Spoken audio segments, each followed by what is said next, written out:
Listen, I want to keep this going. I'm not going to tell any jokes because I really, honestly, don't have that many. Our next comic, he's all the way from Sussex. Woo! Yes, he's no longer the only unemployed person there. I know that was bad, wasn't it? That was horrible. That was bad. Ladies and gentlemen, put your hands together for the very funny, the very adorable Darren, Elmore.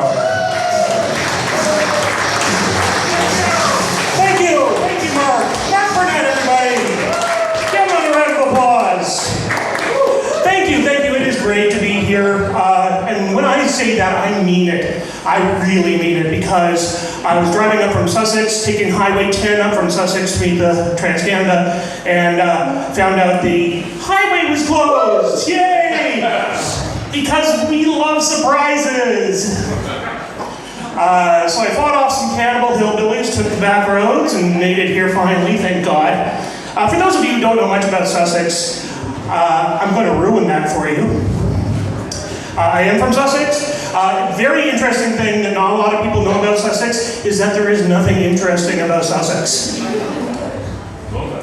The most interesting, for a while there was an interesting thing because of course we had one of the two largest potash mining operations in the country, in North America actually, and recently they closed down, of course, which means that basically the only interesting thing about Sussex is that it just got a whole lot less interesting. So anyway, I used to, everyone's leaving town, and that really sucks. I used to live in Vancouver. I left town for a long time, for a number of years, so I get it.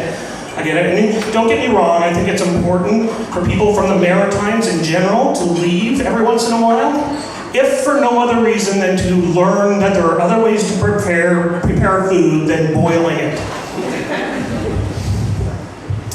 But yeah, I was living in Vancouver and I had to move back here because Vancouver just got too expensive.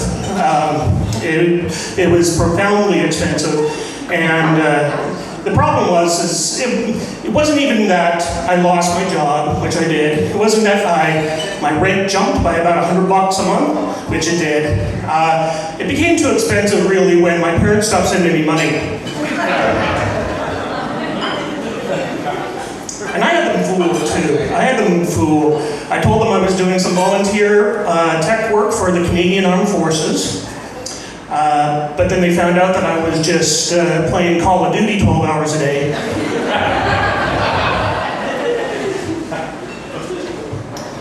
So they said, Darren, come home. And I said, fine, you're not going to send me more money? I'm going to start stealing cars and beating up prostitutes. They said, Darren, we've seen Grand Theft Auto. Sell your Xbox. Move home. So I did, I had to. And I was out of work for 2.5 years. That's a long time to be out of work. When you're out of work for that long, it gets in your head. It really plays with your self-esteem. You start to wonder, is it me? Am I at fault? Am I just unhireable? Am I cursed? Does God hate me? But I'm really glad to announce that, not this past December, but the December before, I did finally find a job in Sussex. Thank you. It was at Poley Mountain. And for those of you who don't know, Poley Mountain, the very day I was supposed to start there and do my orientation, the entire place burned to the ground. But you gotta give them credit, they did everything right. They kept making snow, they brought in trailers so everyone had a place to change. They got the season up and running. They hired an exorcist to follow me around 24 hours a day. So we made it work. But yeah, I used to live in Vancouver. Beautiful city. Anyone been to Vancouver before? A couple people. But it's beautiful, gorgeous, love it. People are fucked up. Weird ass people. And a lot of hipsters too. A lot of those annoying hipsters, skinny jeans, tweedle mustaches. My neighbors were the worst kind too. Like hemp dresses and man buns.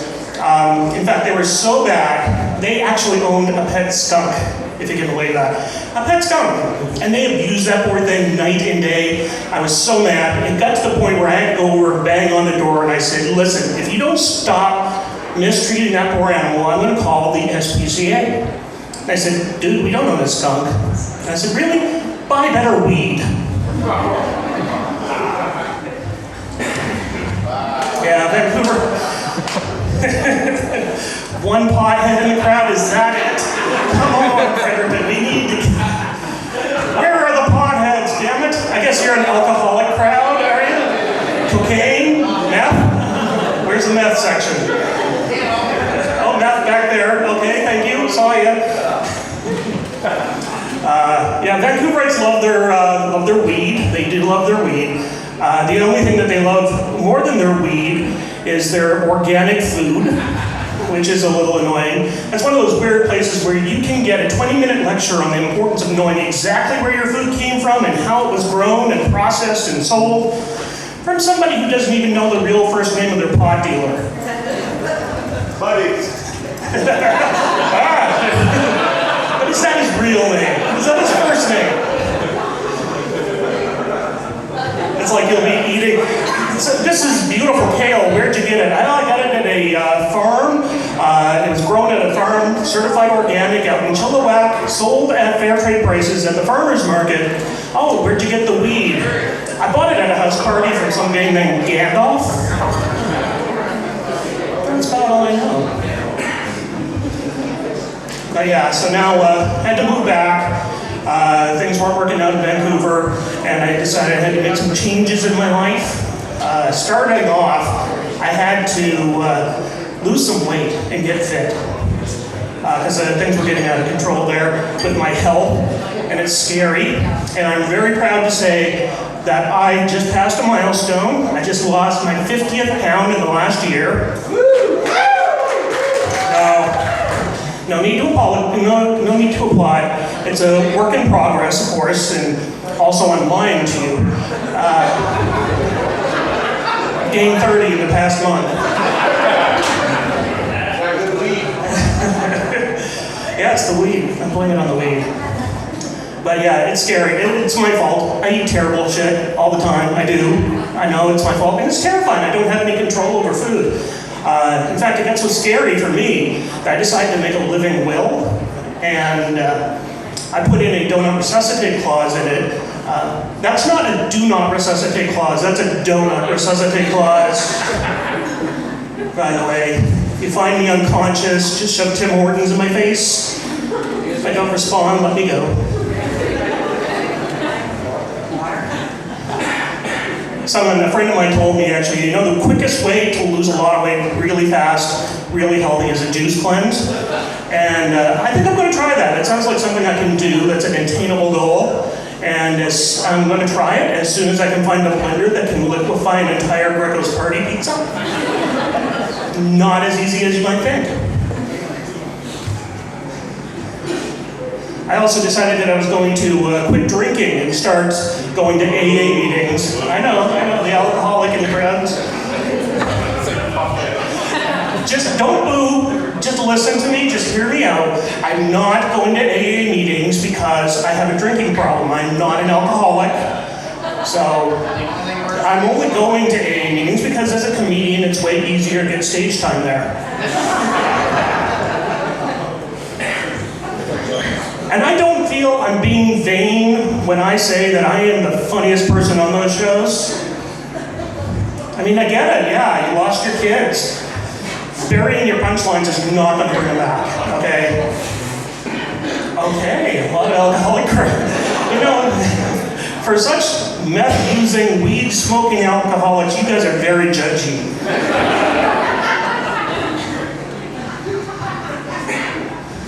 But anyway, I'm going to stop going to AA meetings. I have to. I don't belong there.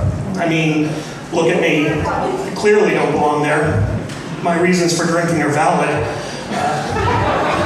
Those other losers. For instance, and a lot of you may not know this to look at me, but I am gay. I came out later in life, and I should say too as well, being gay, not a valid reason to drink. I know that. I'm not trying to shame anyone. It is a valid reason to drink appletinis, though. So if you're looking for one.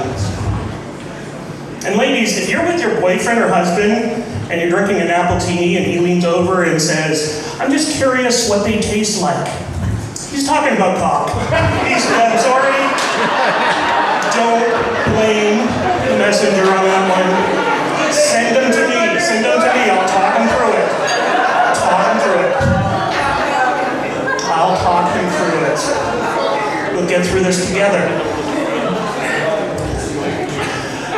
Yeah. I came out later in life, which was a big experience for me. It was a big change. I learned a lot about myself, learned a lot about the world. Learned, for instance, that I'm not really what the gay community was looking for in a new recruit. They were looking to go more in the direction of a 19-year-old hairless Latino who could get his knees behind his ears. And I don't speak Spanish. I do not speak Spanish. No hablo español.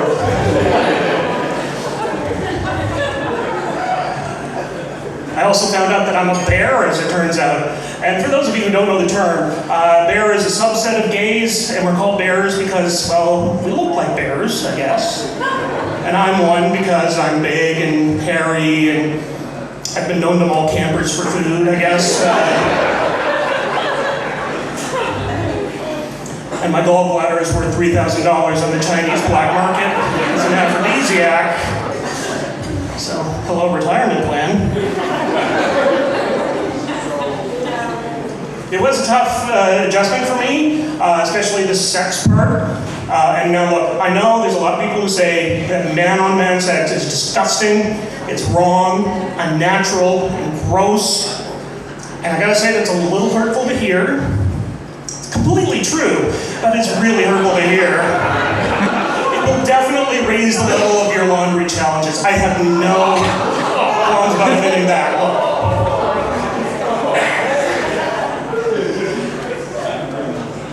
But if it helps you feel better about it, just try thinking of it as a colonoscopy appointment set to a Madonna remix. Except, of course, your doctor will learn your name before shoving things up your ass, but that's completely... You guys are gonna have nightmares tonight. Oh, the nightmares. Yeah, I don't necessarily fit in with the gay community, though. I mean, look at me. I'm from Sussex. I play hockey. I hunt. I listen to country music. I'm lying to you again. I'm sorry. That's not what gay people do.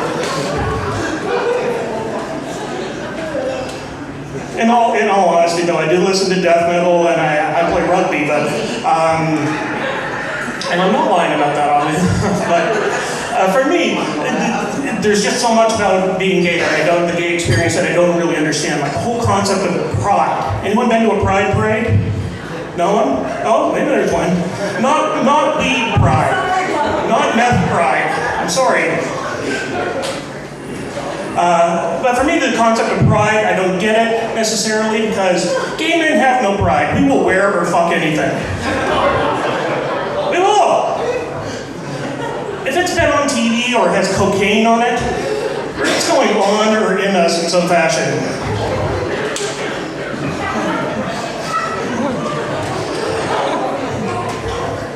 You know who I do love, though? I love my lesbian sisters. Lesbians in the house? No? Ladies? No, over here? Okay, no? Not even after a bottle of wine and the new LCD?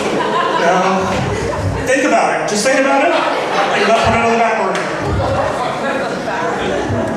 How about maybe women who just want to slap the shit out of their husbands or boyfriends? Any of those in here? Yes, I knew. That's close enough.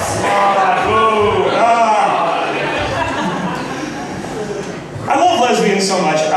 In fact, I love them so much that my one and only girlfriend in university turned out to be gay, and I didn't know that at the time. I had no clue.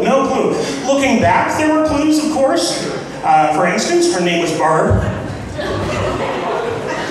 That was it, really, to be honest with you. That's pretty damning, though. That's pretty damning. Her friends Ann and Pat used to come over all the time. It was right there. right there, and I didn't see it.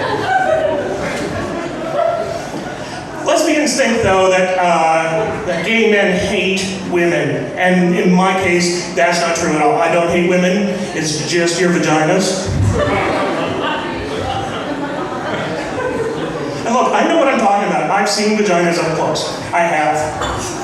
Not in person, of course, God, no, on the internet. I'm not a daredevil, come on. Actually, seeing vaginas up close on the internet is kind of like watching ISIS beheading videos for me. I'm curious, I'm terrified, I just don't want to see any blood. No blood. Okay, pro-vagina crowd. Got it. Got it. There's a lot of people who have a lot of different opinions about what it means to be gay. A lot of people say that being gay is a choice. Other people say that being gay, you were born that way. I personally don't know the answer to that question. I can only tell you my truth. My truth is that I'm gay because I've read a bunch of bad online reviews of vagina. You know, like, it's in a shitty neighborhood. I started eating and I found a hair. What a hole! I think that one was a positive review, actually. But it sounded bad to me. And look, these are jokes, of course. I'm not anti-vagina, I'm really not. I'm glad that you guys have them, they serve a purpose. I'm just really, really, really pro-penis. And can you blame me? Look at the two side by side. A penis is like having a really great roommate in university, sleeps most of the day, every once in a while he gets up and parties till he pukes. Goes back to bed, makes a mess. Vaginas, on the other hand, there's all these weird wrinkles and funny smells and bleed for almost no reason. And usually spending time with one involves listening to a whole lot of boring stories. It's kind of like spending an afternoon with your 95-year-old grandmother. So grandmother, party, which are you gonna choose?